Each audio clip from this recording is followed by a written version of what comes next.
छात्रों, आज हम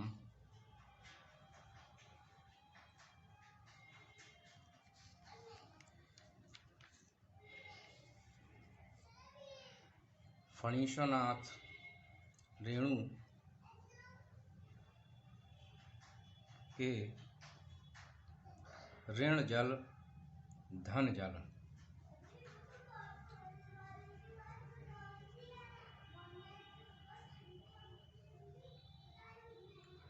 रिपोर्टाज की चर्चा करेंगे। यह अत्यंत महत्वपूर्ण रिपोर्टाज है जो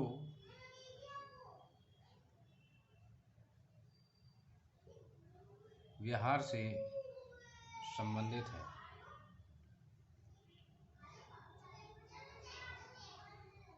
ऋण जल धन जल नाम ही अपने आप में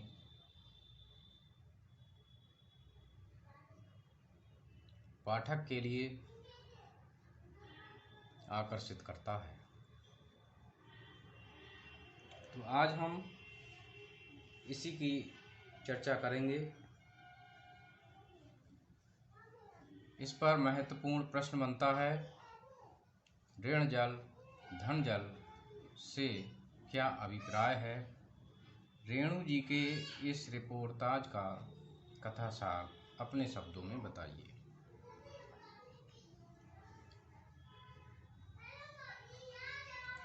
ऋण जल धन जल आंचलिक साहित्यकार फणीश्वरनाथ रेणु का एक संस्मरणात्मक रिपोर्टाज है।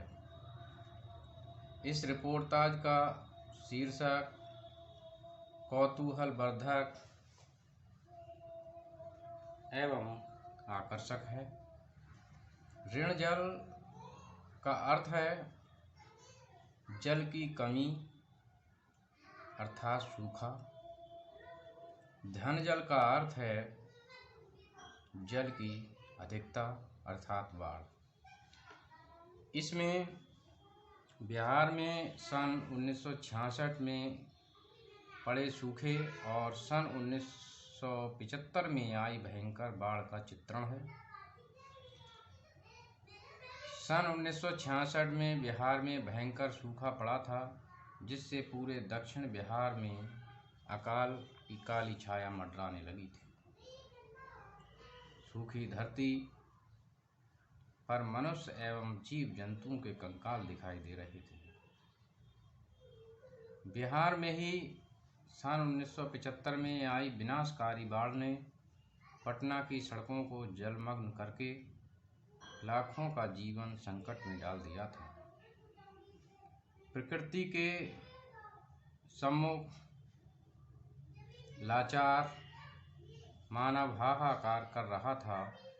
यह देखकर लेखक का संवेदनशील हृदय रिपोर्टाज लिखने के लिए विवश हो जाता है।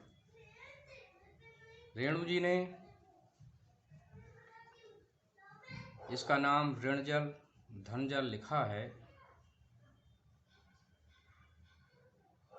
परंतु इसका प्रारंभ उन्होंने धन जल अर्थात बाढ़ से किया है। 1975 में आई बाढ़ के दृश्य का चित्रांकन करते हुए रेणु जी बताते हैं कि पटना का पश्चिमी इलाका छाती भर पानी में डूब चुका था। इस स्थिति में घर में ईंधन, आलू, मोमबत्ती, दिया सलाई, पेयजल, दवाइयाँ आदि की व्यवस्था कर ली गई।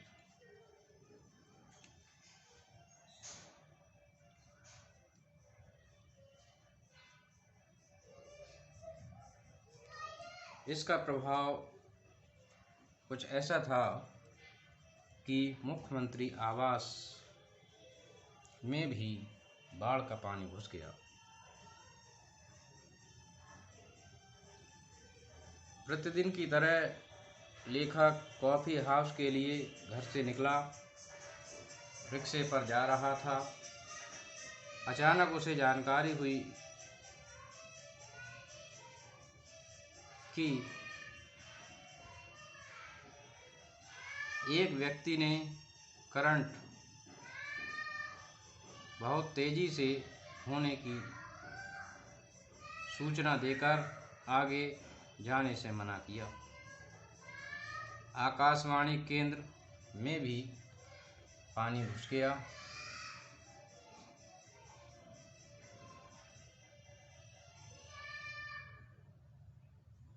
परंतु लोग इस बात को गंभीरता से नहीं ले रहे थे। वे मौज मस्ती के मूड में दिखाई दे रहे थे। बाढ़ की विभीषिका देखकर सुनकर जब लेखक कुछ पत्रिकाएं लेकर अपने फ्लैट पर वापस आ रहा था तो मार्ग में जन संपर्क की गाड़ियों से घोषणा की जा रही थी कि रात 12 बजे तक पानी लोहनीपुर, कंकड़बाग तथा राजेंद्र नगर में घुस सकता है, अतः आप सब लोग सावधान रहें। इस दृश्य को देखकर फणीश्वरनाथ रेणु इस दृश्य से संबंधित पुराने बाढ़ के दृश्यों को देखने लगते हैं। उनकी स्मृति में पुराने दृश्य एकदम कौंधने लगते हैं। सन 1947 में मनिहारी में आई गंगा की बाढ़ की स्मृति हो आती है। उसी समय मुसहरी गांव में आई परमान नदी की बाढ़ के दृश्य भी उनकी स्मृति में आ जाते हैं। और जब ये दृश्य आते हैं तो इससे पूर्व के अन्य दृश्य श्रृंखला की भांति जुड़ने लगते हैं। सन 1937 में सिमरबनी शंकरपुर में आई बाढ़ भी उनकी स्मृति में आती है।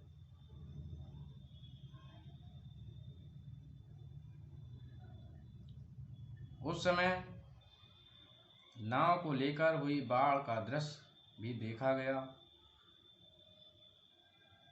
और उस बाढ़ के दौरान लड़ाई का दृश्य भी उनके सामने प्रस्तुत हो जाता है।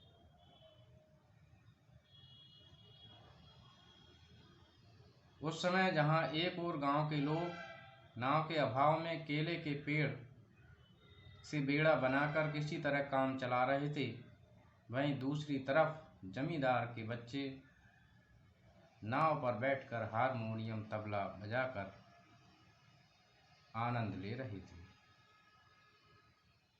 इससे पूर्व का एक दृश्य भी उनकी स्मृति में आता है। ये सन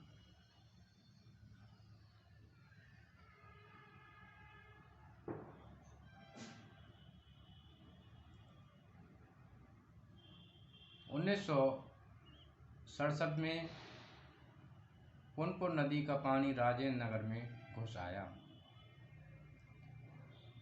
तो उनकी स्मृति में बाढ़ के कई दृश्य आते हैं। चाहे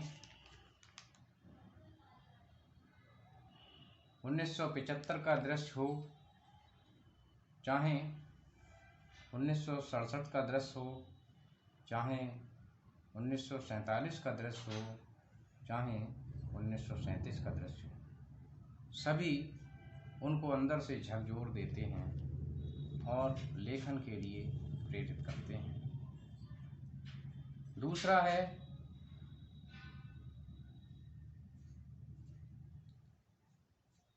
ऋण जल।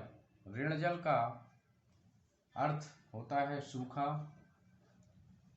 इसमें रेणु जी ने सन 1966 में संपूर्ण दक्षिण बिहार में सूखे की चपेट में आए हुए क्षेत्रों का वर्णन किया है। फणीश्वरनाथ रेणु अपने दोस्त अज्ञे जी के साथ इस क्षेत्र का भ्रमण करते हैं।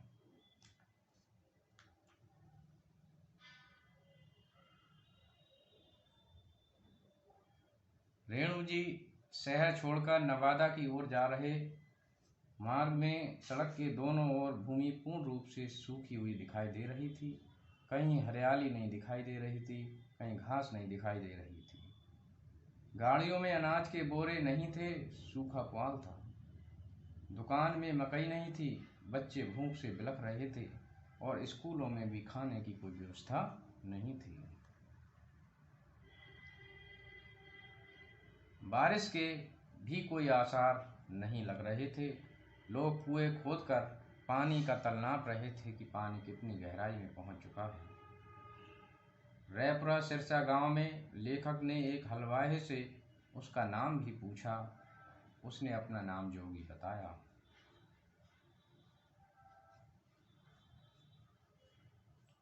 पक्की सड़क से नीचे उतरकर लेखक अज्ञे के साथ गांव के बीच में पहुंचा तो देखा एक बुढ़िया बड़बड़ा रही थी।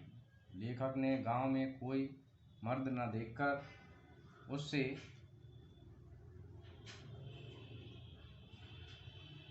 पूछा तो उन्हें बताया गया कि अकाल की त्रासदी के कारण लोग भूख से परेशान हैं और वे 2 जून की रोटी के लिए इधर उधर भटक रहे हैं। लेखक ने अज्ञे के साथ वहाँ की स्थिति का जायजा लिया, गांव वालों से कुछ सवाल किए। 7 दिन पहले बच्चे को जन्म देने वाली माँ को खाना तक नसीब नहीं हुआ, जिस कारण से वह अपने बच्चे को दूध भी नहीं पिला पा रही थी।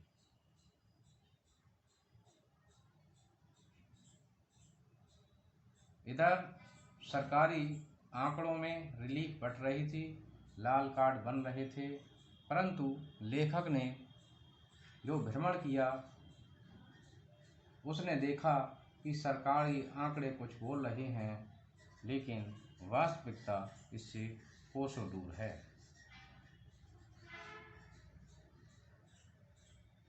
केवल सरकारी आंकड़ों में ही सुविधाएं लोगों को मिल रही हैं, लेकिन जमीनी हकीकत उससे एकदम भिन्न है। रेणु जी अज्ञे जी के साथ डाक बंगले से लौटकर आए तो देखा कि वहाँ सूखे का कोई प्रभाव नहीं है, क्योंकि यहाँ अधिकारी रहते हैं। कहने का आशय ये है कि जहाँ अधिकारी रहते हैं वहाँ व्यवस्था चाक चौबंद उत्तम व्यवस्थाएं हैं, परंतु जहाँ अधिकारी नहीं है वहाँ पर अव्यवस्था बनी हुई है। इस रिपोर्टाज में रेणु जी की संवेदना ने बाढ़ और सूखे के दृश्यों को अत्यंत मार्मिक बना दिया है। इस रिपोर्टाज में रेणु जी ने आम आदमी की पीड़ा और सरकार की अव्यवस्था का चित्रण किया है। तो मैं समझता हूँ कि छात्रों आपने इसको समझा होगा। धन्यवाद।